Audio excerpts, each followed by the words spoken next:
La creación del patriarcado. Gerda Lerner. Capítulo 4. La esclava. Hay muy pocas fuentes históricas que traten los orígenes de la esclavitud, y las que hay son especulativas y difíciles de evaluar. La esclavitud, rara vez, por no decir nunca, ocurre entre las sociedades cazadoras y recolectoras, pero aparece en regiones y épocas muy separadas con el advenimiento del pastoreo y más tarde con la agricultura, las primeras ciudades y la formación del Estado. La mayor parte de las autoridades en el tema han decidido que la esclavitud deriva de la guerra y las conquistas. Las causas de esclavitud que se citan con más frecuencia son los prisioneros de guerra, el castigo por un crimen, la venta por parte de los miembros de la familia, la venta de uno mismo a causa de una deuda y la esclavitud por deudas. La esclavitud es la primera forma institucionalizada de dominio jerárquico en la historia humana. Está relacionada con la creación de una economía de mercado, las jerarquías y el Estado. Por muy opresiva y brutal que indudablemente resultara a aquellos que fueron sus víctimas, supuso un avance fundamental en el proceso de organización económica, avance sobre el cual descansaría el desarrollo de la civilización antigua. Aquí me permito abrir un paréntesis personal para proponer otras miradas acerca del concepto de civilización, desarrollo y sobre todo mostrar el desacuerdo a la idea instrumentalista y antiética hacia los esclavos como base para lo que Gerda Lerner llama aquí el desarrollo de la civilización antigua. Así que voy a dejar varios links de algunos audiolibros sobre esta temática. Cierro mi paréntesis y prosigo con la lectura. Así es que podemos hablar con razón del invento de la esclavitud como momento crucial en la historia de la humanidad. La esclavitud solo podía darse cuando existían ciertas precondiciones. Tenía que haber un excedente alimentario, tenían que existir medios para sojuzgar a los prisioneros recalcitrantes, tenía que haber una distinción visual o conceptual entre ellos y sus esclavizadores. En muchas sociedades en las que se practicaba la tenencia de esclavos bajo diferentes formas, no existía un estatus fijo de esclavo, solo grados diferentes de subordinación y trabajo forzado. Para que el estatus de esclavo estuviera institucionalizado, la gente tenía que ser capaz de formarse un concepto mental de la posibilidad de que ese dominio pudiera realmente funcionar. El invento de la esclavitud consistía en la idea de que se pudiera señalar a un grupo de personas como un grupo aparte, al que se podía poner la marca de estar esclavizado, forzado a trabajar y a estar subordinado, y que este estigma de ser esclavizable combinado con la realidad de su estatus les hiciera aceptarlo como un hecho reconocido. Y además que esta esclavización no solo perdurara en vida del esclavo, sino que el estatus de esclavo pudiera ser fijado de forma permanente a un grupo de humanos previamente libres y a sus descendientes. El invento crucial, además de tratar brutalmente a otro ser humano y forzarle a trabajar en contra de sus deseos, hace posible designar al grupo dominado como completamente diferente al grupo dominador. Naturalmente, esta diferencia es más obvia cuando quienes se esclavizan son miembros de una tribu extranjera, literalmente los otros. Sin embargo, para extender el concepto y convertir a los esclavizados en esclavos, otra cosa aparte de humanos, los hombres tenían que saber que esta designación funcionaría. Sabemos que las construcciones mentales generalmente provienen de algún modelo de la realidad y que son una ordenación nueva de las experiencias pasadas. Esta experiencia, al alcance de los hombres antes de la invención de la esclavitud, era la subordinación de las mujeres de su propio grupo. La opresión de las mujeres antecede a la esclavitud y la hace posible. En los capítulos anteriores hemos visto cómo hombres y mujeres construyeron relaciones sociales que dieron nacimiento a la dominación y las jerarquías. Hemos visto cómo la influencia de diversos factores llevan a una asimetría sexual y a una división del trabajo que recae de manera desigual sobre unos y otras. Además, el parentesco estructuró las relaciones sociales de tal manera que se intercambiaba en matrimonio a las mujeres, y los hombres tenían unos derechos sobre ellas que las mujeres no tenían sobre ellos. La sexualidad y el potencial reproductivo de las mujeres se convirtieron en una mercancía de intercambio o para ser adquirida, al servicio de las familias. Por tanto, se concibió a las mujeres como un grupo con autonomía menor que los hombres. En algunas sociedades, como en China, las mujeres eran intrusas en sus grupos de parentesco, mientras que los hombres eran de una unidad doméstica o linaje. Las mujeres pertenecían a los hombres que habían adquirido unos derechos sobre ellas. En la mayoría de las sociedades las mujeres son más susceptibles de convertirse en seres marginados que los hombres. Una vez privadas de la protección del varón debido a su fallecimiento, a la separación o por no ser ya deseable como pareja sexual, las mujeres quedan marginadas. En los comienzos de la formación del Estado y de la implantación de las jerarquías y las clases, los hombres debieron de observar esta mayor vulnerabilidad de las mujeres y aprendieron con ello que se pueden utilizar las diferencias para separar y dividir un grupo humano de otro. Estas diferencias pueden ser, entre comillas, naturales y biológicas, como el sexo y la edad, o pueden ser una creación masculina como la cautividad y el señalar con una marca. El invento de la esclavitud conlleva el desarrollo de técnicas de esclavización permanente y el concepto, tanto en el dominador como en el dominado, de que una impotencia permanente en uno de ambos lados y un poder absoluto en el otro son las condiciones aceptables para la interacción social. Como Orlando Patterson ha indicado en su exhaustivo estudio sobre la sociología de la esclavitud, las técnicas para reducir a la esclavitud poseen 3 rasgos característicos. Primero, la esclavitud surgió como sustituto a una muerte por lo general violenta y fue en concreto una conmutación condicional de la pena. Segundo, el esclavo experimentaba una alienación natal, es decir, que él o ella quedaban excluidos de cualquier derecho por nacimiento y de una participación legítima a su propio derecho a una ordenación social. Tercero, el esclavo quedaba deshonrado de una forma generalizada. Los testimonios históricos hacen pensar que este proceso de esclavización se desarrolló por primera vez y se perfeccionó con las prisioneras de guerra, que se reforzó mediante las prácticas ya conocidas del intercambio matrimonial y el concubinato. Durante largos periodos, quizás siglos, mientras que los enemigos varones eran matados por sus capturadores o terriblemente mutilados o trasladados a lugares remotos y aislados, las mujeres y niños eran apresados y se les incorporaba a las familias y a las sociedades de sus capturadores.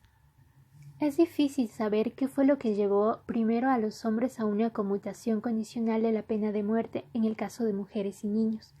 Seguramente su mayor vulnerabilidad física y su debilidad hacía que parecieran una amenaza menor en cautividad que los guerreros enemigos. La alienación natal se conseguía fácilmente llevándoselos lejos de sus lugares de residencia, los cuales generalmente eran destruidos. Puesto que sus parientes masculinos habían sido exterminados, estas cautivas no tenían la esperanza de ser rescatadas o de escapar. Su aislamiento y desesperación aumentaban la sensación de poder de sus capturadores. El proceso de deshonra podía, en el caso de las mujeres, combinarse con el acto final de dominación masculina, la violación de la cautiva. Si una mujer había sido capturada con sus hijos, se sometería a cualquier condición que le impusieran sus apresadores con tal de asegurar la supervivencia de los niños. Si no los tenía, la violación o el abuso sexual la dejarían al cabo de poco embarazada, y la experiencia demostraría a los apresadores que las mujeres soportarían la esclavitud y se adaptarían a ella con la esperanza de salvar sus hijos y mejorar al final su suerte. La mayor parte de los historiadores que tratan el tema de la esclavitud han observado que la mayoría de aquellos primeros esclavos eran mujeres, que han pasado por alto este hecho sin darle mayor importancia. El artículo sobre la esclavitud de la Enciclopedia Británica dice: la guerra fue la primera fuente de esclavos en el antiguo Próximo Oriente. Parece ser que originariamente se sacrificaba a los cautivos. Más tarde se perdonó la vida a las mujeres y luego a los hombres para que sirvieran a sus apresadores. Fin de la cita. Otro historiador señala: puede que sea significativo que los hombres esclavos aparezcan no solo más tarde, sino también en menor número que las mujeres. Posiblemente todavía no se habían elaborado los medios para retener y emplear de forma efectiva a los cautivos, por lo que generalmente se les mataba. Robert McAdams. Fin de la cita. Como observa el asiriólogo Dyatlov, era peligroso mantener a los prisioneros de guerra varones. Dyatlov decía: forzar a un destacamento de esclavos cautivos, es decir, de guerreros anteriormente libres, a trabajar en el campo con azadas de cobre obligaría a doblar el número de soldados armados que les custodiasen, porque en un conflicto armado una azada de cobre no sería muy distinta de una hacha de cobre, arma habitual de los guerreros de aquella época. Por lo tanto, se rompía la crisma a todos los prisioneros de guerra varones allí mismo, y solo se utilizaba cierto número de mujeres esclavas en la economía de Estado. Fin de la cita. Incluso allí donde existía una fuerte necesidad económica de mano de obra esclava, los apresadores no contaban con la fuerza de trabajo suficiente para vigilar noche y día a los cautivos y garantizar de este modo su inocuidad. A cada pueblo le llevará su tiempo percatarse de que se podía reducir a la esclavitud a los seres humanos y controlarlos por otros medios distintos de la fuerza bruta. Orlando Patterson describió algunas de las medidas a través de las cuales las personas libres se convertían en esclavas. Decía: los esclavos siempre eran personas a las que se había deshonrado de forma generalizada. El esclavo no podía tener honor a causa del origen de su estatus, la indignidad y la presencia constante de su deuda, la ausencia de cualquier tipo de existencia social independiente, pero sobre todo porque él no tenía ningún poder si no era a través de otra persona. Fin de la cita. Uno de los aspectos de este proceso de deshonra es cortar los lazos con la familia. En palabras de Patterson, el rechazo formal a reconocer las relaciones sociales del esclavo tuvo profundas implicaciones emocionales y sociales.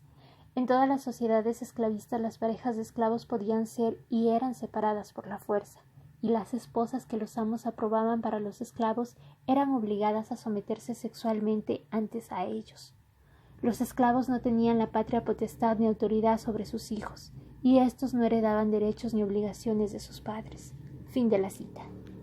Con el típico enfoque androcéntrico, Patterson incluye a las mujeres esclavas bajo el género él.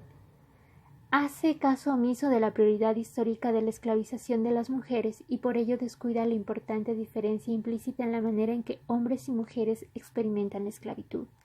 El efecto que tenía sobre los conquistadores la violación de las mujeres apresadas era doble. Las deshonraba a ellas y por implicación suponía una castración simbólica de sus hombres.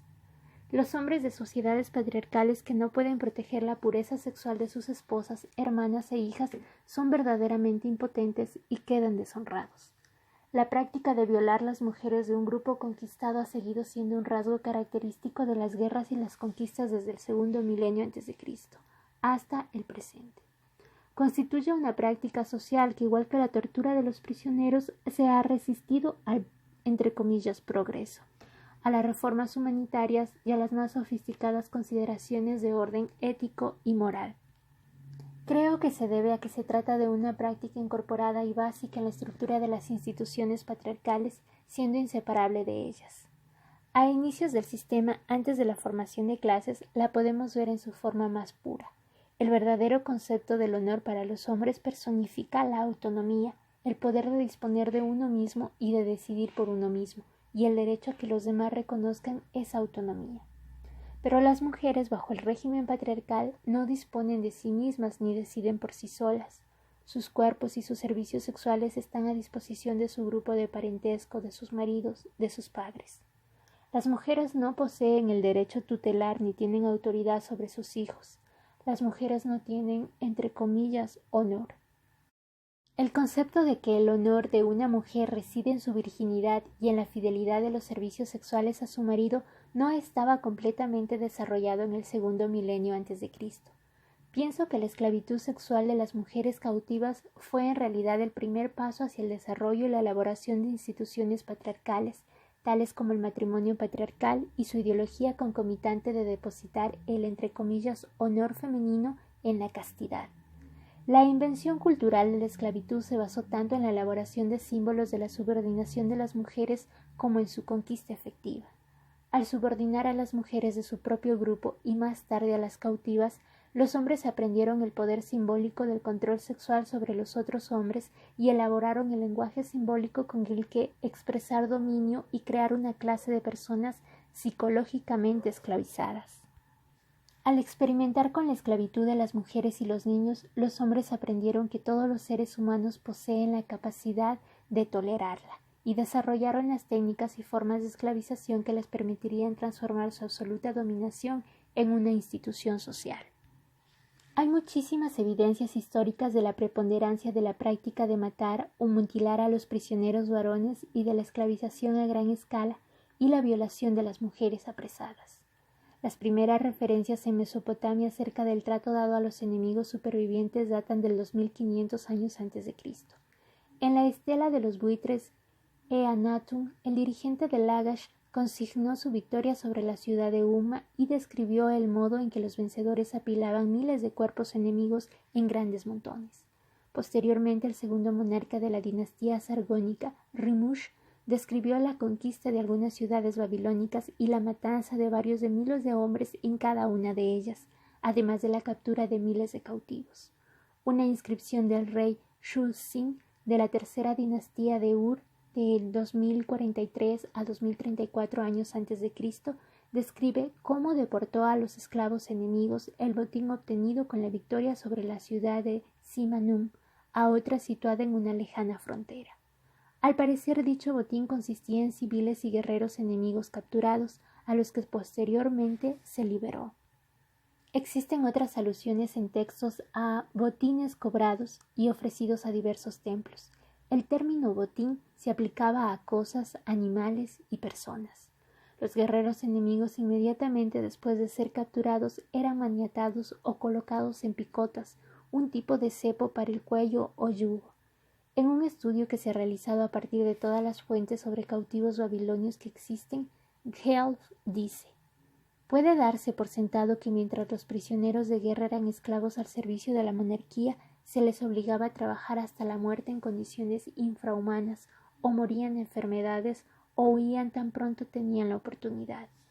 Fin de la cita. En los textos aparecen algunas referencias a prisioneros de guerra ciegos, puestos a trabajar en los huertos. Uno de estos textos es del periodo presargónico y habla de 12 cautivos varones procedentes de una ciudad de Elam que estaban ciegos. El otro texto, los registros del templo a la diosa Bau en Lagash, ya citados, menciona también a hombres ciegos trabajando en los huertos. En este caso, los asiriólogos no se ponen de acuerdo sobre el significado del término Higidunu.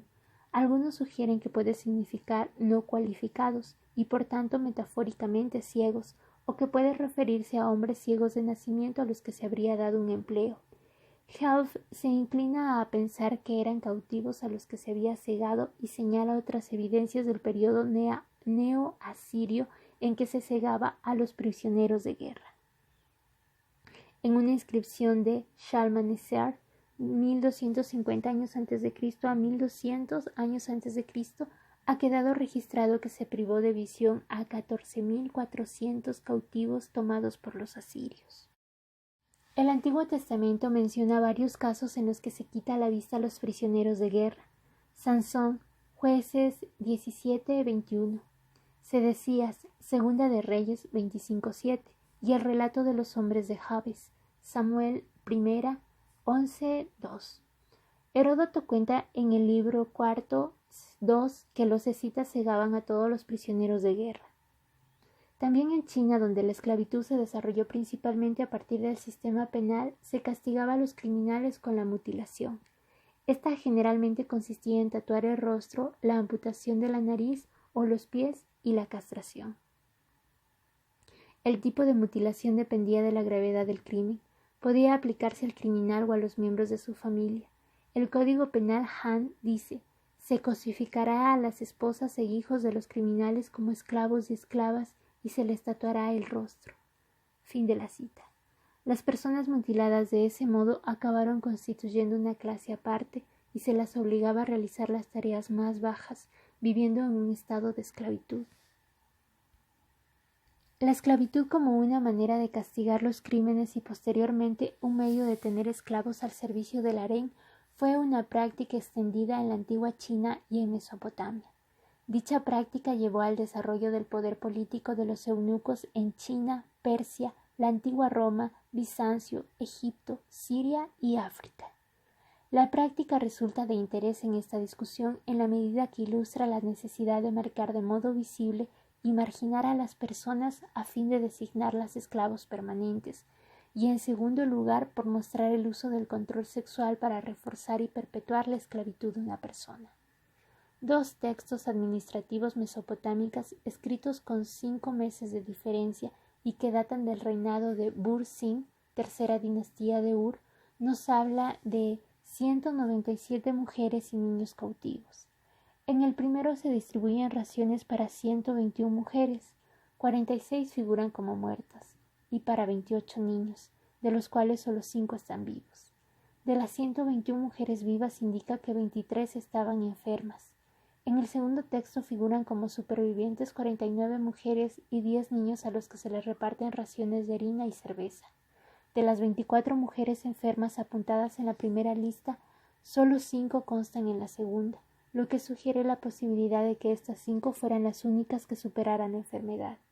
Puesto que las raciones alimentarias ofrecidas a los prisioneros eran similares a las que se daban a los siervos, las elevadas tasas de mortalidad y enfermedad entre los prisioneros indican o bien que se dieron unas condiciones durísimas en el momento del transporte desde el campo de batalla al lugar del cautiverio, o bien que hubo un periodo de carestía por problemas en la distribución y el reparto de las raciones. Otro de los textos describe el botín ofrecido al templo de Uma, que consistía en 113 mujeres y 59 niños. Helf relata también que se utilizaron cautivas en la construcción del palacio de Bursin. Este tipo de trabajo pesado no era realizado normalmente por las mujeres nativas. Nota de la autora. Helf emplea el nombre Bursin. Este nombre se escribe ahora Amar Suen. Cita página 89 del libro Prisioneros de Guerra. Fin de la nota de la autora. En las listas de racionamiento del templo de Abau en Lagash, datadas en 2350 años a.C., figuran todos los trabajadores del templo según su estatus y las tareas que ejecutan. Hay otra lista aparte de las esclavas y sus hijos. La mayoría de ellas serán ocupadas en la preparación e hilado de la lana, algunas en moler el grano, otras trabajaban en la cocina y la cervecería o cuidaban los animales domésticos. Puesto que este grupo concreto formaba parte de la casa de la reina, no se trataba ni de esclavas del harén, ni eran utilizadas para servicios sexuales. De este primer periodo, en general, no hay ningún registro de la existencia de harenes, y en el caso específico del templo de Bau, no se dispone de registros similares que conciernan a la casa del rey. Las esclavas del templo Abau no eran miembros de una familia con un varón a la cabeza, puesto que dichas familias constan en otra lista de racionamiento. Si se hubiera abusado sexualmente de estas mujeres, sería de esperar que con el paso de los años aumentase el número de niños por madre, pero no parece que sea este el caso. La proporción bastante uniforme de madres a hijos, la mitad de criaturas que de madres, mueve a pensar que estas mujeres fueron esclavizadas junto a sus hijos y que simplemente se las utilizó como mano de obra. Unos 500 años después, las cartas del rey Simmerlin de Marie, del que ya he hablado antes, documentan la captura de prisioneras como botín de guerra y su incorporación a la casa del rey en calidad de trabajadoras textiles. Pero en aquel caso, la selección que hace de las más bellas para unos servicios especiales parece indicar la existencia de un harén, o al menos la práctica de utilizar a dichas mujeres como concubinas suyas o para sus partidarios. Datados casi en el mismo periodo que los registros del templo Abau, los registros del templo de Shamas en Sipar muestran un número relativamente reducido de esclavos en comparación con el total de la población. De los 18.000 nombres que figuran en la lista, 300 son de esclavos, de los cuales 2/3 partes son mujeres. Este predominio de esclavas respecto a esclavos parece ser que fue la situación típica en tiempos de la antigua Babilonia. Refleja el uso predominante de esclavas en las casas particulares. La Ilíada, escrita en el siglo VIII a.C., refleja la situación social existente en Grecia aproximadamente en 1200 años antes de Cristo. En el libro primero de la Ilíada se menciona varias veces como de pasada la práctica de esclavizar a las cautivas y de distribuirlas entre los guerreros como parte del botín. La concubina del rey Agamenón, Criseida, una cautiva de guerra de alto linaje, es reclamada por su padre, un sacerdote. Temerosos de la ira de los dioses, los argonautas exigen a su rey que devuelva a la joven. Agamenón accede en contra de su voluntad, pero reclama otro premio en compensación por Criseida. Se le hace notar que eso es imposible, porque el botín de guerra ya está repartido. Este consistía en cautivas y la práctica se da tan por hecha que Homero ni se ve en la necesidad de explicarla. Agamenón insiste entonces en que tomará a la concubina de Aquiles con estas palabras. y encaminándome yo mismo a tu tienda me llevaré a Briseida, la de las hermosas mejillas, tu recompensa, para que sepas cuánto más poderoso soy y que otro tema decir que es mi igual y compararse conmigo. Palabras de Agamenón en la Ilíada. Agamenón expresa aquí con una claridad ejemplar el significado de la esclavitud en las mujeres. Es ganar estatus y honor entre los hombres. Después que Agamenón cumpla su amenaza y se lleve a Briseida por la fuerza, lo que da lugar a que Aquiles permanezca malhumorado en su tienda y se retire de la batalla, el rey ni la toca. En realidad, él no la quería a ella, sino que deseaba ganar un punto de honor frente a Aquiles, un buen ejemplo de la cosificación de las mujeres. Bastante después, cuando en parte debido a la retirada de Aquiles y al disgusto de los dioses, los griegos afrontan la derrota, Agamenón admite su culpa en la discusión con Aquiles. Ante sus jefes y hombres reunidos en asamblea, el rey propone devolver a Briseida y presta un solemne juramento. Dice: jamás subí a su lecho ni yací con ella, como es costumbre entre hombres y mujeres. Fin de la cita. Intentando inducir a Aquiles a que se una a la batalla, le hace obsequios de oro y caballos, y le promete que le daré también 7 mujeres lesbias, hábiles en hacer primorosas labores, y que en hermosura a las demás aventajan. Fin de la cita. Le ofrece también que escoja a una de sus 3 hijas en matrimonio. Tras la derrota de Troya, dice Agamenón: y elija las 20 troyanas que más hermosas sean después de la argiva Helena. Fin de la cita. Nada de esto impresiona a Aquiles, que rechaza todas las ofertas. Cuando Aquiles se retira a dormir, el poeta nos cuenta: y una mujer que se trajera de Lesbos yacía junto a él, con Diomeda, la hija de Formante, la de hermosas mejillas. Y Patroclo se acostó junto a la pared opuesta, teniendo a su lado a Ifis, la de bella cintura que le regalara a Aquiles al tomar la excelsa Ciro, ciudad de Ineo. Fin de la cita. En toda la Ilíada no se hace mención alguna a guerreros hechos esclavos. El destino que aguarda a los vencidos es escrito también por una de las mujeres troyanas. Aquí la cita: las desgracias que padecen los hombres cuya ciudad sucumbe matan a los varones, le decía. El fuego destruye la ciudad y son reducidos a la esclavitud los niños y las mujeres de estrecha cintura. Fin de la cita. Y Héctor de Troya, cuando habla con su esposa Andrómaca la víspera del combate, le confiesa que no le hacen sufrir tanto las muertes seguras de sus compañeros de batalla, de su padre y madre, con estas palabras: como la que padecerás tú cuando alguno de los aqueos de broncíneas lorigas se te lleve llorosa, privándote de libertad, y luego tejas telas en Argos a las órdenes de otra mujer, o vayas por agua a la fuente Meseida o Hiperia, muy contrariada porque la dura necesidad pesará sobre ti. Fin de la cita. La reducción a la esclavitud de las cautivas de guerra y su uso como concubinas y botín de guerra continuó desde los tiempos del poema épico de Homero hasta el período moderno. Refiriéndose a la Grecia de los siglos IX y X a.C., el historiador Finlay manifiesta: los esclavos existían en gran número, eran propiedades de las que se podía disponer a voluntad. Para ser más exactos, existían esclavas, ya que la principal fuente de suministro eran las guerras o las incursiones, y no tenían muchos motivos de orden económico-moral para perdonar la vida a los hombres derrotados. Por norma, los héroes mataban a los varones y se llevaban las mujeres, fuera cual fuese su rango. Fin de la cita. El historiador William Westermann, basándose en un exhaustivo estudio de las fuentes históricas y literarias, describe la práctica de esclavizar cautivos en toda la antigüedad. Durante las guerras de Peloponeso, por ejemplo, dice Westermann, los griegos mataban a sus enemigos varones en vez de seguir la práctica establecida de intercambiar prisioneros y liberar a los varones apresados previo pago de un rescate. En tales casos, las cautivas eran habitualmente arrojadas al mercado como esclavas. Tucídides, en su Historia de las guerras de Peloponeso, cita numerosos ejemplos de matanzas de prisioneros varones y la reducción a la esclavitud de sus mujeres.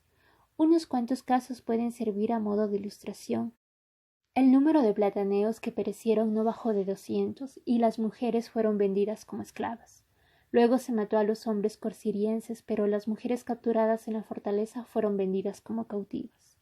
Y en otro lugar, los atenienses redujeron por asedio a los encionios, asesinaron a los varones adultos, hicieron esclavas a las mujeres y a los niños. Esta práctica no se limitaba a los griegos y romanos. Cuando habla de las tribus germánicas del Imperio Romano aproximadamente en el siglo II después de Cristo, Thompson escribe: algunos pueblos germánicos exterminaban sus prisioneros o en todo caso a sus prisioneros varones adultos tras una incursión. Ahora es una práctica sumamente corriente entre los pueblos primitivos matar los guerreros de un enemigo vencido en combate y esclavizar a las mujeres y los niños. Pero esta práctica solo es corriente en los estadios inferiores de desarrollo de la agricultura. En los estadios superiores, la frecuencia de esta costumbre desciende bruscamente y queda reemplazada por un ascenso igual de repentino de la práctica de esclavizar los guerreros capturados. Fin de la cita. Obviamente era mucho más fácil transferir la dominación practicada sobre las mujeres del mismo grupo a las mujeres apresadas que a los hombres. Las pruebas lingüísticas a favor del hecho de que se esclavizó a las mujeres antes que a los hombres son también sugerentes. El signo cuneiforme en la lengua acadia para esclava era mujer, más montaña, lo que parece indicar el origen foráneo de las esclavas. De hecho, muchos de los esclavos provenían de las montañas orientales, probablemente de la zona de su área. Según una autoridad en el tema, el signo que significa esclava aparece antes que el de esclavo. Ello hablaría en favor del hecho que las mujeres mayoritariamente prisioneras de guerra extranjera fueron reducidas a la esclavitud antes que los hombres. Bakir señala cuando describe la esclavitud en el Egipto faraónico que el verbo trabajar de esclavo connota trabajos forzados. El sustantivo murt, que quiere decir prisioneros de guerra y sirvientes del templo, puede significar también la rueca de la tejedora. Es interesante a la luz de la circunstancia que las esclavas eran empleadas principalmente como tejedoras y trabajadoras de tejidos en Egipto y en todo el mundo antiguo. En su estudio de la terminología esclavista griega, Fritz Schnitzer demuestra que la palabra griega doela, doulos, aparece en su doble versión femenina en los poemas homéricos, pero nunca en la versión masculina. Comenta que se mencionan considerablemente a más esclavas que esclavos en aquellos poemas, explicando en una nota a pie de página que los griegos tendían a matar a los prisioneros masculinos y a esclavizar a las mujeres.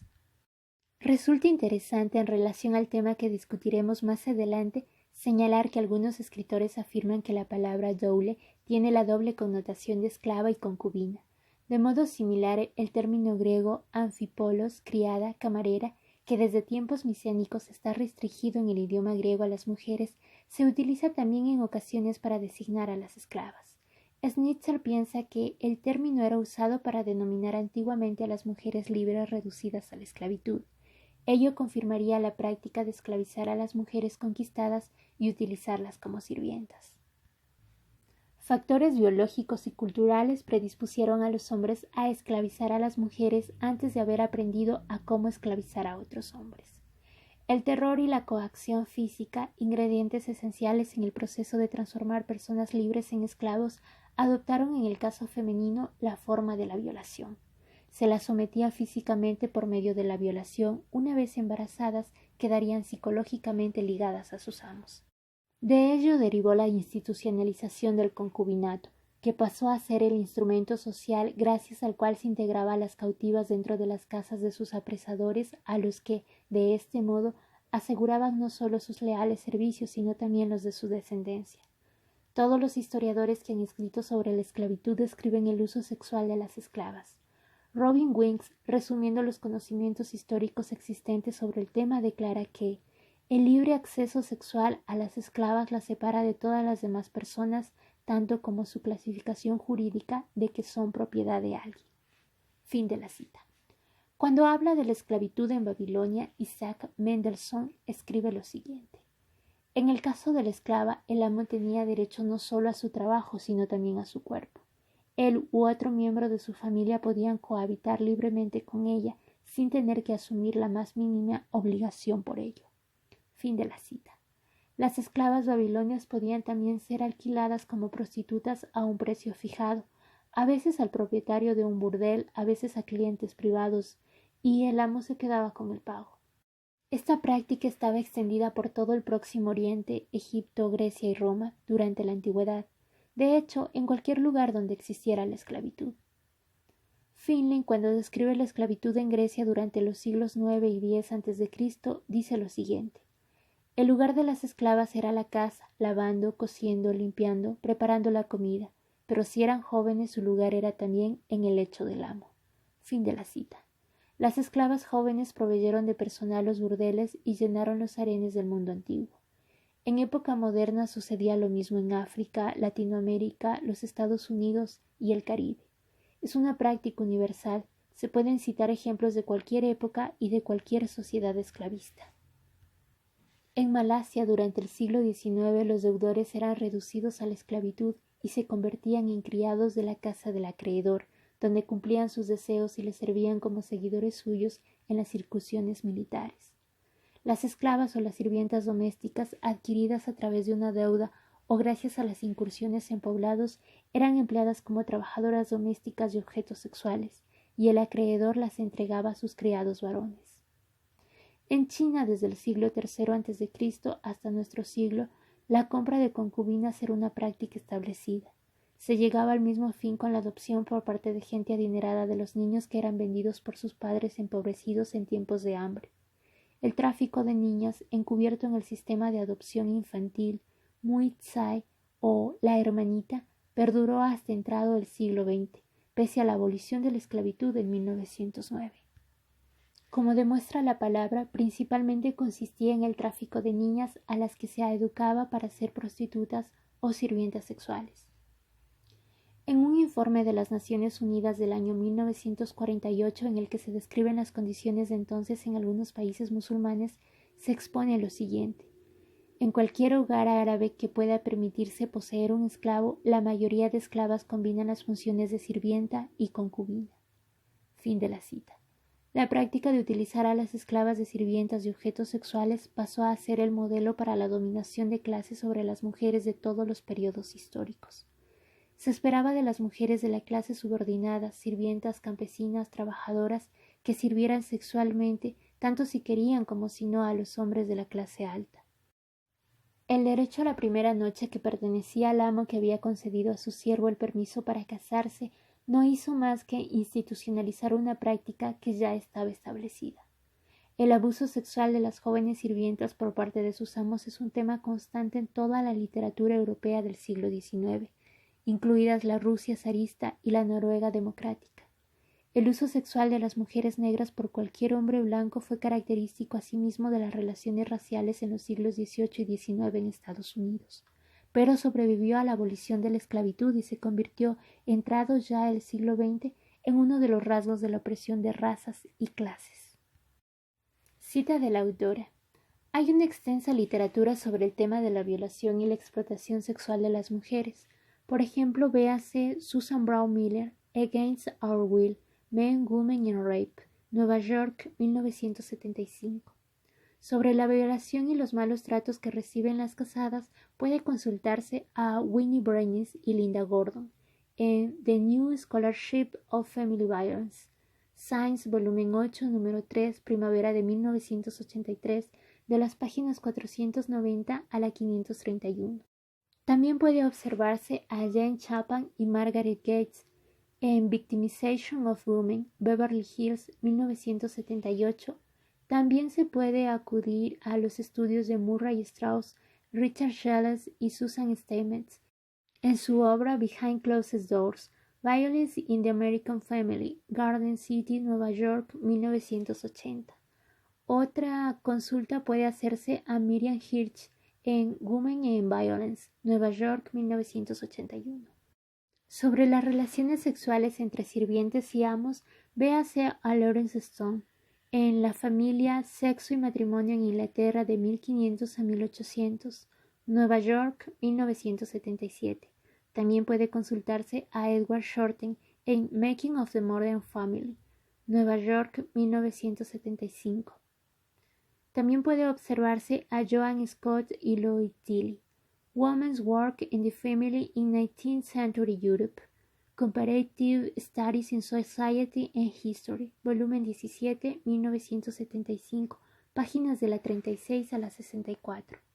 También se puede acudir a los estudios de Joan Scott, Lloyd Tilley y Miriam Cohen en Women's Work in the European Fertility Patterns, en Journal of Interdisciplinary History, volumen 6, número 3, 1976, páginas de la 447 a la 476.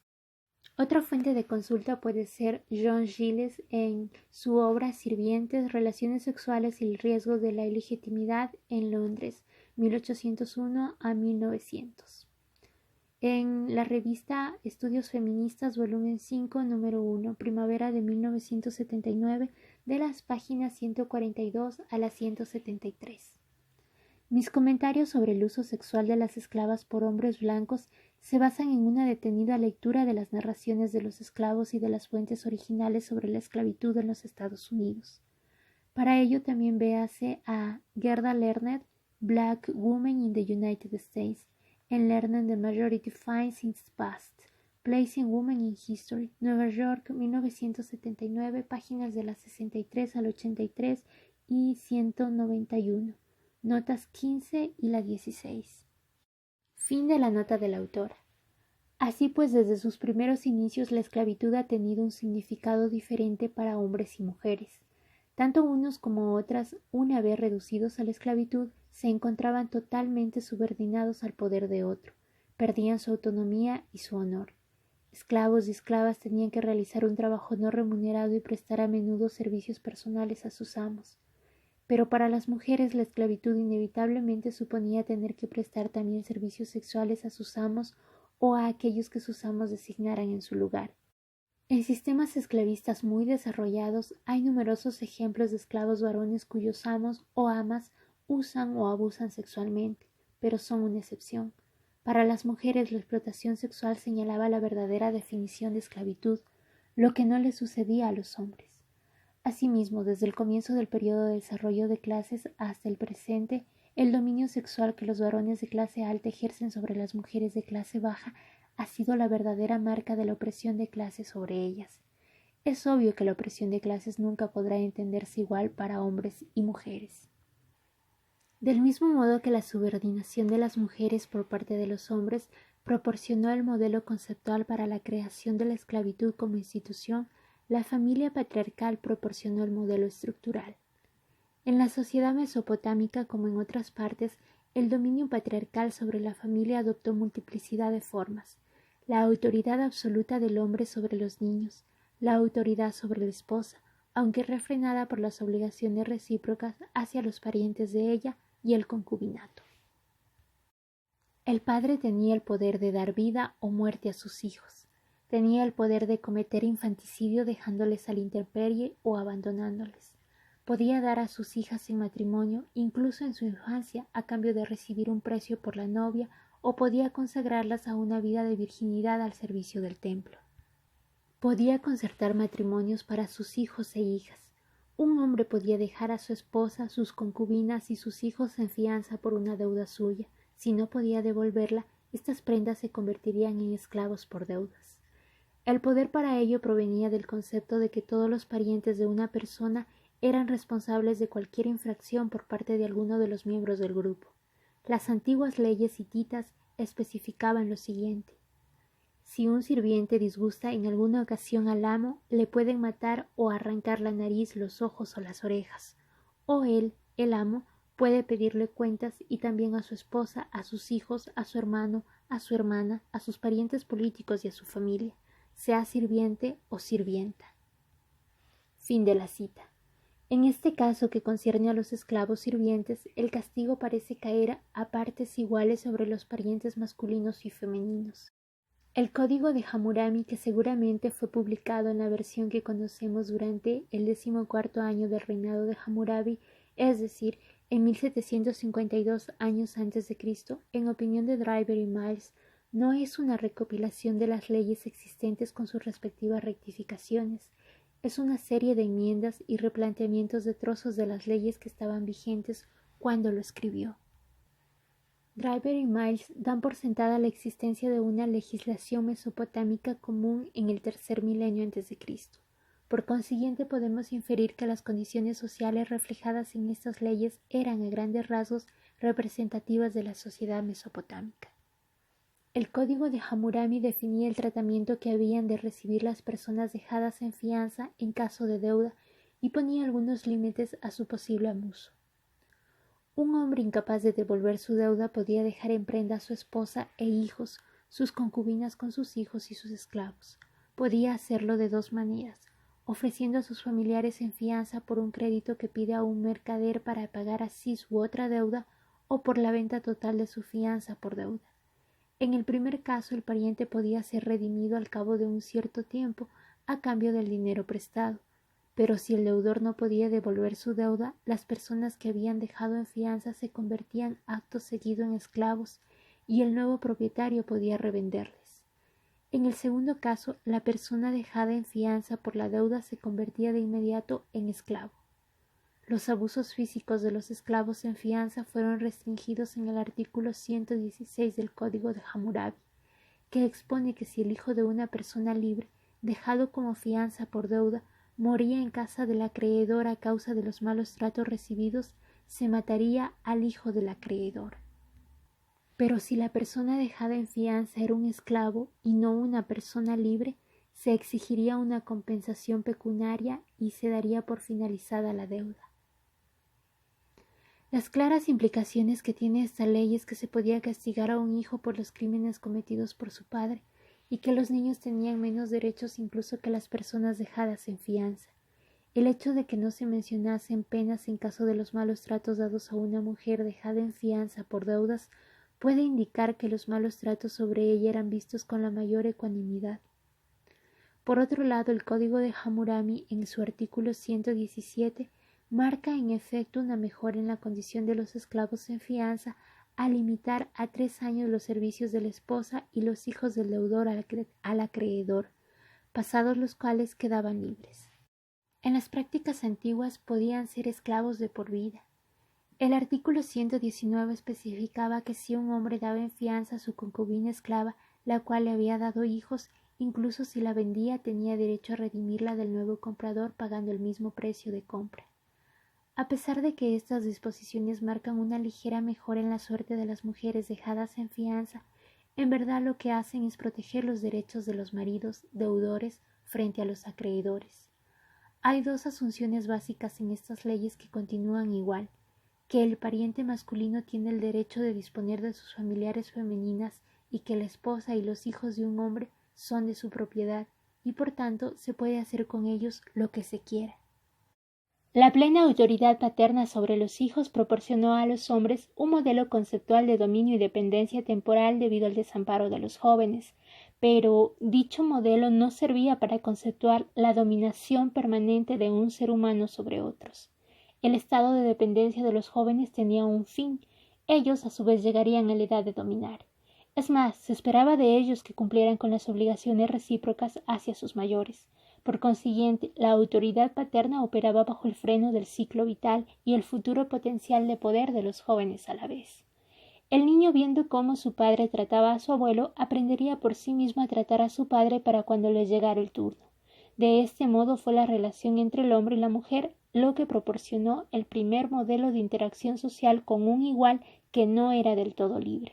La esposa, cuya sexualidad había sido cosificada como una clase de propiedad durante el intercambio matrimonial, conservaba todavía ciertos derechos legales y de propiedad y podía hacer valer a través de sus parientes ciertas obligaciones a las que tenía derecho. El concubinato, derivado de los privilegios patriarcales de los varones dominantes en la familia, es lo que representa la forma de transición entre dependencia en el matrimonio y pérdida de libertad. No tenemos suficientes testimonios históricos para determinar con exactitud si el concubinato precedió a la esclavitud o si surgió de ella. Aunque conocemos algunos casos de hombres con una primera y una segunda esposa, unas veces por estar casados con 2 hermanas, otras por haber adquirido más tarde una segunda esposa, la institucionalización del concubinato con esclavas parece anteceder a la promulgación del Código Hammurabi. En dicho código encontramos muchísimas regulaciones que hacen referencia a las concubinas esclavas y a sus derechos en tanto que esposas y madres, así como en lo que respecta a los derechos hereditarios de sus hijos. En todo caso, con las pruebas que disponemos no se puede afirmar si fue la facilidad para disponer de cautivas que realizaran las tareas domésticas o tal vez fue el paulatino proceso de empobrecimiento de los antiguos agricultores independientes tendentes a que hubiera más esclavos en fianza, lo que contribuyó a la propagación del concubinato. Es probable que ambos factores tuvieran importancia. Obviamente, la creciente importancia que tenía el conservar la propiedad privada dentro de la familia acució el desarrollo del concubinato como institución para preservar las relaciones patriarcales de propiedad. Una pareja sin descendencia, con la implicación consiguiente de pérdida de la propiedad por línea masculina, podía remediar la situación trayendo a casa una concubina. En un contrato de venta babilónico se puede leer lo siguiente. En el 12º año de Hammurabi, Bunene-Abi y su esposa Belesunu compraron Shamash-Nuri a su padre al precio de 5 shekels de plata. Es una esposa para Bunene-Abi y una esclava para Belesenu. Lo que tiene un interés especial aquí es que la concubina cumple una doble función. Presta servicios sexuales al amo con el conocimiento y el consentimiento de la esposa y es la sirviente de ésta. Es totalmente diferente a las relaciones existentes entre la primera esposa y las siguientes en muchas sociedades poligámicas, en donde el estatus de las segundas y terceras esposas es equivalente al de la primera. Cada esposa y sus hijos tenían ciertos derechos personales, a un alojamiento aparte, a unas compensaciones económicas y sexuales que el marido había de cumplir de tal manera que no violase los derechos de ninguna esposa. Por consiguiente, el nexo entre servicio sexual al amo y servicio económico a la esposa de éste parece ser el rasgo distintivo del concubinato en el patriarcado. Los relatos bíblicos del libro del Génesis, compuesto entre 1200 y 500 años antes de Cristo, reflejan una sociedad similar a la descrita en el contrato de venta babilónico. Sarai, anciana ya y sin descendencia, insta a Abraham a que tenga trato carnal con su criada Agar. Y dijo Sarai a Abraham: Mira, Yahvé me ha hecho estéril, llégate pues te ruego a mi esclava, quizá podré tener hijos de ella. Y escuchó a Abraham la voz de Sarai.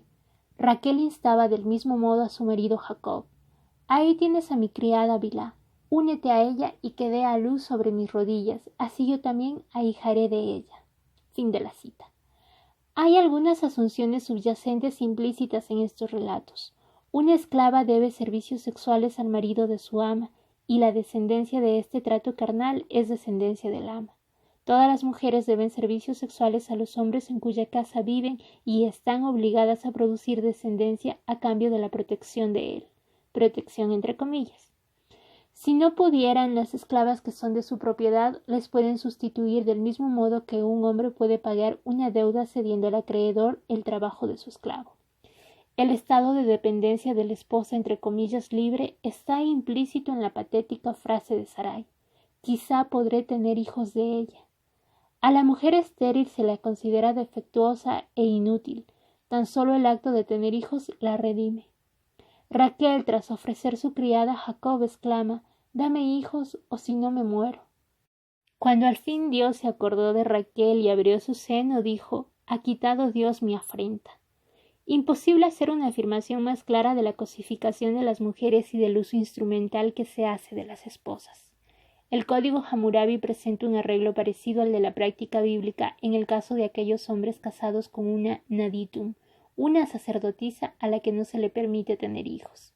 La naditum puede ceder una esclava joven a su marido para que tenga hijos por ella, o en el caso de que no lo haga, el marido está autorizado a tomar una segunda esposa, una segetum, una sacerdotisa o una especie de hermana legal, con el propósito de engendrarle hijos. Si los hijos son de la esclava, se les considera hijos de la esposa principal, igual que en el caso de Raquel. El artículo 116 del Código Hammurabi trata el caso de una joven esclava que una sacerdotisa cedió a su marido y que ha tenido hijos, por lo cual intenta ser igual a su ama porque ha tenido hijos. En aquel caso su señora no podía venderla, pero podía ponerla con las esclavas. Si no hubiese tenido hijos, entonces sí que la habría podido vender. En estos casos, como en el de Shamash-Nuri, presenciamos la ambigüedad de la posición en que están las concubinas.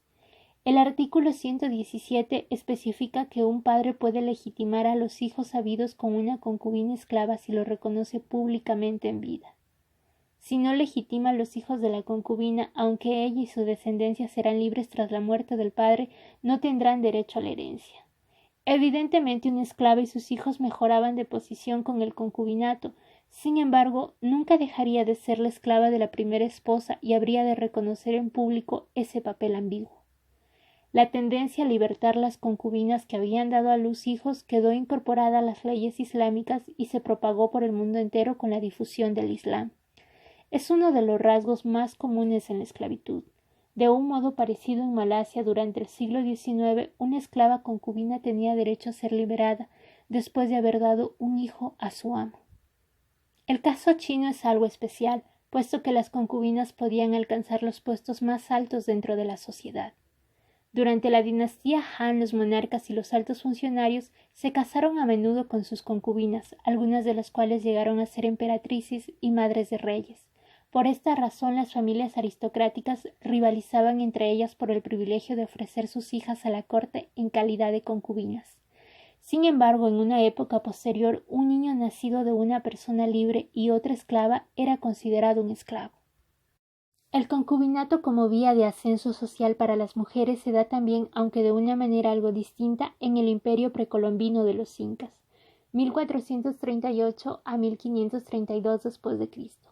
Cuando el imperio inca empezó a expandirse, la jerarquía de los conquistadores consolidó su poder controlando la reproducción entre las provincias conquistadas. Ello cobró la forma de la institución de Acla, por la cual las vírgenes de las zonas conquistadas, las Acla, eran reclutadas al servicio del Estado, alejadas de sus poblados, destinadas a hilar y a tejer y a preparar las comidas rituales. Por lo general, estas vírgenes seleccionadas entre las familias locales de más alto rango eran destinadas al servicio del dios Sol o a convertirse en las segundas esposas del Inca. El Estado podía también distribuirlas entre los nobles. Gozaban de respeto e influencia, y por dicho motivo muchas familias locales consideraban un gran honor poder contribuir con sus hijas a dicho servicio. La ambigüedad del concubinato es patente aquí igual que en los otros ejemplos citados. La antropóloga Sherry Orne ha sugerido que el desarrollo de la hipergamia o de las alianzas verticales son un elemento importante de control social en las clases estratificadas. La hipergamia son matrimonios entre mujeres de la clase baja y hombres de clase alta que entrañan un ascenso en la escala social para las primeras.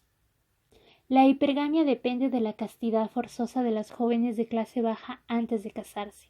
La pureza de una hija o de una hermana la hacen ser deseable para esposa o concubina de un noble o ser seleccionada para el servicio al templo. Así pues, la pureza femenina se convierte en una base para la familia que celosamente guarda los varones de ella. Orne sugiere que esta explicación hace plausible la cooperación de las mujeres en su propia subordinación. Dentro del contexto de mi argumentación, ello demuestra asimismo los límites permeables entre el estatus de esposa, concubina y esclava. Existen también algunas evidencias lingüísticas que parecen demostrar la conexión intrínseca entre el concubinato y la esclavitud femenina.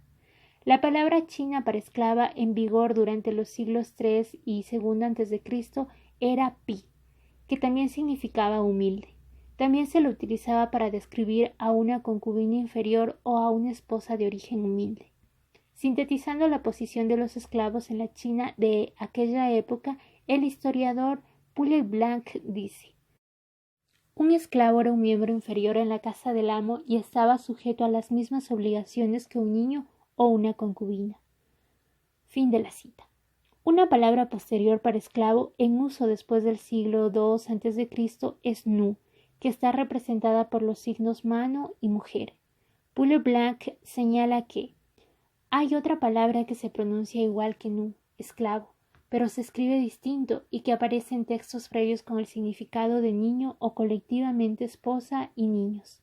Cita varios casos en que se usa esta palabra y acaba diciendo: en mi opinión, no me queda ninguna duda de que las dos son las mismas palabras, y que el sentido de esclavo es una derivación posterior del sentido original de criatura y esposa e hijos. Fin de la cita. Ello cobra sentido en relación con la práctica de reducir a la esclavitud a las esposas e hijos de criminales, como queda especificado en el Código Shangyang, 350 años antes de Cristo. Martin Goulburn señala que los términos esclava y concubina aparecen a menudo juntos, como si no hubiera muchas diferencias entre ambos. Asimismo, el término asirio, asirtu o esirtu, derivado de las raíces seru, atar, se traduce alternativamente por cautiva y concubina. Feijin concluye que la cautiva no gozaba de la misma posición en todas partes, pero en ningún lugar fue libre y en cualquier sitio hacía de concubina. Por lo general, la cautiva tenía más oportunidades para ascender que el asiro o cautivo. Fin de la cita. Tanto si se quiere ver el concubinato como una oportunidad de ascenso social o como otra forma más de dominio y explotación, la institución no solo tuvo una importancia estructural, sino que resultó crucial para ayudar a hombres y mujeres a definir sus conceptos de libertad y pérdida de la misma. En las civilizaciones antiguas, al igual que en la historia posterior, coexistían formas diversas de dependencia y de pérdida de libertad. Indudablemente las relaciones familiares patriarcales, el concubinato y la esclavización de extranjeros coexistieron en Babilonia, China, Egipto y en otros lugares. Pero es lógico que tardara cierto tiempo en desarrollarse y evolucionar el concepto de jerarquía e imposición de la falta de libertad y finalmente la idea de ausencia perpetua de libertad, representada por el estatus de esclavo permanente. En periodos posteriores de la historia pasarían varios siglos antes de que el concepto de libertad evolucionara como un derecho inalienable a cualquier ser humano. En el estado arcaico y en las ciudades-estado de la antigüedad se veía al esclavo como una especie de propiedad, aunque a la vez como un miembro dependiente de la casa con derecho a cierta protección. Gradualmente, a medida que la esclavitud empezó a ser el sistema dominante, ser esclavo implicaba ser un humano de un orden inferior, que traspasaba el estigma permanente de su estatus a las generaciones futuras. Si se considera a este tipo de esclavo el producto final de un proceso de estratificación con un desarrollo gradual y si se considera a la esposa bajo la dominación patriarcal como la forma de partida de este proceso, entonces la concubina se encuentra en algún punto entre ambas formas. En un periodo de aproximadamente 1000 años, la idea de la esclavitud quedó actualizada e institucionalizada de tal manera que perjudicó a la definición de mujer. Las personas femeninas cuyos servicios sexuales y reproductivos habían quedado cosificados en los intercambios matrimoniales anteriores eran vistas hacia finales del periodo que estamos tratando como unas personas totalmente distintas a los hombres en sus relaciones con la esfera pública y privada. Mientras que la posición de clase de los varones empezaba a consolidarse y definirse a través de sus relaciones con la propiedad y los medios de producción, la posición de clase de mujeres quedó definida a través de sus relaciones sexuales. La distinción entre una mujer casada y libre y una esclava quedaba expresada por los diferentes grados de falta de libertad. La diferencia de clase entre una esposa que vivía bajo el dominio o la protección del marido y una esclava que vivía bajo el dominio o la protección del amo era principalmente que la esposa podía poseer esclavos, varones o mujeres y otras propiedades. En cambio, la esclava no se podía tener a sí misma. Por ejemplo, Belesunu, la esposa, podía poseer a la esclava Shamashnuri, cuyo trabajo la relevaba de ciertas tareas arduas. Pero Belesunu, a menos que se divorciara del marido, no podía escaparse por entero de las responsabilidades domésticas y los servicios sexuales que se esperaban de ella. Shamashnuri, por otro lado, tenía que cargar en todo momento con la doble opresión de su trabajo como esclava y la esclavitud sexual. La jerarquización entre los hombres partía de las relaciones de propiedad e iba reforzada por la fuerza militar. En el caso de las mujeres, su lugar dentro de la jerarquía estaba mediatizado por el estatus de los varones de quienes dependían. Abajo de todo se encontraba la esclava, de cuya sexualidad disponían los hombres poderosos como si de una mercancía comerciable se tratara. En el medio, la concubina esclava, cuyas prestaciones sexuales podían suponerle un ascenso en la escala social, la concesión de algunos privilegios y la obtención de derechos hereditarios para sus hijos. Y arriba de todo, la esposa, cuyos servicios sexuales a un hombre le permitían contar con propiedades propias y derechos legales. Un poco más por encima de la esposa figuraban mujeres excepcionales que en virtud de su virginidad y servicios sexuales disfrutaban de unos derechos por otra parte reservados a los hombres. Retornemos una vez más a la literatura para una elucidación metafórica del significado de este desarrollo histórico. La manera en que la competencia entre hombres encuentra su expresión en la posesión y cosificación de las mujeres ha quedado ilustrada en la historia de Aquiles, Agamenón y la esclava Briseida. La complejidad de las relaciones entre el hombre y la mujer dentro de un marco patriarcal con un poder masculino ilimitado queda perfectamente ilustrado en otro poema homérico, la Odisea. En ausencia de Odiseo, los pretendientes han estado asediando a su esposa, Penélope. Ella había defendido su virtud gracias a una estratagema. Había dicho a los pretendientes que accedería a uno de ellos en cuanto acabara de tejer una tela. Penélope tejía asiduamente durante el día y pasaba la noche deshaciendo lo que había hecho. La incansable labor tejedora de la esposa protege su virtud y domesticidad con el producto de su esfuerzo, cumpliendo a la perfección el doble papel económico y sexual. Mientras tanto, un Odiseo vagabundo se entretiene en diversas aventuras sexuales y militares. A su vuelta, Odiseo, verdaderamente furioso por la amenaza a sus intereses causada por los pretendientes, les acusa de la siguiente manera: «Me arruinaste la casa, forzaste a las mujeres y, estando yo vivo, pretendiste a mi esposa». Y es así que en una contienda encarnizada asesina a todos los pretendientes en el patio de su casa y luego manda a llamar a la esclava Euriclea. Antes se nos ha dicho ya que Euriclea había sido comprada en la pubertad por Laertes, el padre de Odiseo, por el precio de 20 bueyes, citando a la Odisea que dice: «Y en el palacio la honró como a una casta esposa, pero jamás se acostó con ella, a fin de que su mujer no se irritase». Fin de la cita. Euriclea, una sirviente, ha tenido a su cargo a una 50 de sirvientas propiedad de Odiseo. Éste le ordena: «Cuéntame ahora qué mujeres me hacen poco honor en palacio y quiénes están sin culpa». Euriclea le contesta: 50 esclavas tienes en el palacio, a las cuales enseñé a hacer labores, a cardar lana y a soportar la servidumbre. De ellas 12 se entregaron a la imprudencia. El chico Telémaco, demasiado joven para proteger a su madre y obviamente incapaz de defender a las esclavas, ha estado observando la matanza de los pretendientes a manos de su padre. Pero ahora Odiseo le ordena que traiga a las esclavas culpables, las obligue a trasladar los muertos fuera y a fregar la sala. Luego Telémaco tendrá que matarlas con la espada de larga punta. Pero Telémaco, repentinamente iniciado en la vida adulta, rechaza diciendo: «Privar de la vida con muerte honrosa a estas esclavas que derramaron el oprobio sobre mi cabeza y sobre la de mi madre durmiendo con los pretendientes». Ahorca a las mujeres poniéndoles sogas alrededor del cuello y subiéndolas a una sólida cuerda. El poeta nos dice: «Tan solo agitaron sus pies por un breve espacio de tiempo que no fue de larga duración». Las esclavas virtuosas irrumpen entonces en la habitación y rodearon a Odiseo y le saludaron y abrazaron, besándole la cabeza, los hombros y las manos. Y un dulce deseo de llorar y de suspirar embargaron al héroe, pues su alma la reconoció a todas. Las esclavas violadas por los pretendientes son matadas por el deshonor que han traído a la casa de su amo. El joven, aunque todavía no es lo suficientemente fuerte para protegerlas, sí que lo es para matarlas y hacerlo de la forma más brutal. Pero antes ellas deberán realizar sus funciones domésticas.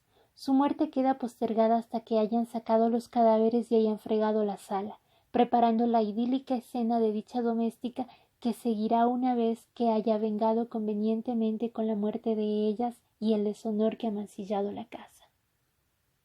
Es asombroso encontrar el estereotipo de la esclavitud en Norteamérica, los jubilosos negritos y los felices esclavos que abrazan y besan al amo a su regreso a la plantación. En esta obra clásica, las esclavas virtuosas, sin duda contentas por seguir con vida, besan entre comillas con amor a su amo y él a su vez siente deseos de llorar y una dulce nostalgia, presumiblemente cargada de connotaciones sexuales, pues su alma la reconoció. Penélope, gracias a su artimaña y su trabajo incesante, fue capaz de defender el honor, pero ni intentó ni podía haber impedido la matanza de sus esclavas. Una barrera de clase une a Penélope con su esposo y su hijo. Las víctimas de la violación son culpables, están deshonradas porque no tenían honor. La ofensa cometida con ellas no cuenta como un ultraje o un crimen sexual, sino como un crimen a la propiedad del amo que las posee. Por último, las mujeres subordinadas, todas las esclavas, aparecen divididas. La esclava Euricle es un mero instrumento de los deseos de su amo y actúa enteramente en interés de él, las esclavas entre comillas buenas separadas de las malas. Ningún vínculo de hermandad puede surgir en tales condiciones. Por lo que respecta al amo, su amor adopta la forma de violencia y de posesividad. El matar y sentir una dulce nostalgia no son incompatibles para él, y el hijo del amo se hace hombre cuando toma parte en la agresión contra las esclavas. El poeta nos ha ofrecido aquí una metafórica escena doméstica de las relaciones entre sexos bajo el patriarcado. Se volverá a representar en la China imperial en las comunidades campesinas griegas y turcas desde tiempos antiguos hasta el siglo XX, y en la victimización actual que sufren los hijos ilegítimos de las mujeres vietnamitas y coreanas y los soldados norteamericanos. Se volvió a representar también en el absoluto rechazo por parte de sus familias de las mujeres de Bangladesh violadas por los soldados pakistaníes invasores. Esto, en su forma más extrema, es el producto final de un largo proceso histórico de desarrollo. Comenzó en la prehistoria cuando la primera división sexual del trabajo impuesta por la necesidad biológica de la evolución demostró a hombres y mujeres que se podían hacer distinciones entre las personas en base a sus caracteres visibles. Se les podía adscribir a un grupo únicamente en razón a su sexo.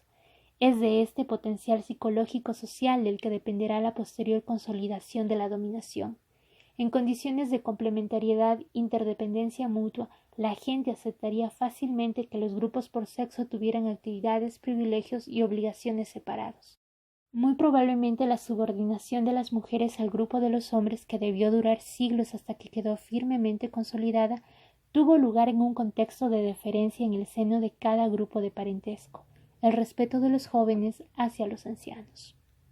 Esta clase de deferencia, que es percibida como cíclica y por consiguiente como justa, a cada persona le llega su turno de estar subordinada y de dominar, constituyó un modelo aceptable de muestra de respeto dentro del grupo. Para cuando las mujeres descubrieron que la nueva clase de deferencia exigida de ellas no era la misma, debía de estar ya tan firmemente implantada que les debió de parecer irrevocable. Como lo ha señalado Meila Schultz, una vez estuvo establecida la dominación masculina, se pasó a ver a las mujeres de una nueva manera. Se las puede ver, y es posible que venga de tiempo atrás, como más cerca de la naturaleza que de la cultura, y por tanto inferiores, aunque no carezcan de poder. Una vez se las intercambian, ya no se ve más a las mujeres como seres humanos iguales, todo lo contrario, se convierten en instrumentos bajo los designios de los hombres, comparables a una mercancía. Se las cosifica porque son las conquistadas y las protegidas, mientras que ellos se convierten en los que las cosifican porque conquistan y protegen. El estigma de pertenecer a un grupo susceptible de ser dominado refuerza la distinción inicial. Al cabo de poco tiempo empieza a percibirse a las mujeres como un grupo inferior. El precedente de ver a las mujeres como un grupo inferior permite transferir dicho estigma a cualquier otro grupo que puede ser reducido a la esclavitud. La subordinación doméstica de las mujeres proporcionó el modelo a partir del cual se desarrollaría la esclavitud como una institución social. Una vez se ha designado a un grupo como esclavizable, conserva el estigma de haber estado esclavizado, y peor si cabe, el estigma de pertenecer a un grupo susceptible de ser esclavizado. Este estigma se convierte en un factor de refuerzo que excusa y justifica la práctica de la esclavitud en las mentes del grupo dominante y del esclavo. Si este estigma es enteramente asumido por la persona esclavizada, proceso que se prolonga varias generaciones y que exige el aislamiento intelectual del grupo esclavizado, entonces empieza a percibir la esclavitud como algo, entre comillas, natural y por consiguiente aceptable. Para cuando se había difundido la esclavitud, la subordinación femenina era una realidad histórica. Si entonces se pensó en ello alguna vez, debió de recoger el estigma de la esclavitud. Los esclavos eran, igual que las mujeres, seres inferiores a quienes se les podía privar de libertad. A las mujeres siempre cerca de la subordinación ahora se las consideraba inferiores porque se las equiparaba a los esclavos. El vínculo entre ambas condiciones consistía en que todas las mujeres habían de aceptar como un hecho reconocido el control de su sexualidad y sus procesos reproductivos por parte de los hombres o de las instituciones que ellos dominaran. En el caso de las esclavas, la explotación económica y la explotación sexual están históricamente ligadas. La libertad de las demás mujeres, que nunca fue la libertad de los hombres, dependía de la esclavitud de algunas mujeres y estuvo siempre limitada por su movilidad y su acceso al saber y a las profesiones. A la inversa, para los hombres el poder estaba conceptualmente relacionado con la violencia y la dominación sexual. El poder masculino depende tanto de disponer de los servicios sexuales y económicos de las mujeres en la esfera doméstica como de poder ejercer y demostrar su poderío militar. La diferencia entre clases y razas que se manifestaron ambas por primera vez en la institucionalización de la esclavitud radica en el lazo inextricable de la dominación sexual y la explotación económica manifiesta en la familia patriarcal y el Estado arcaico.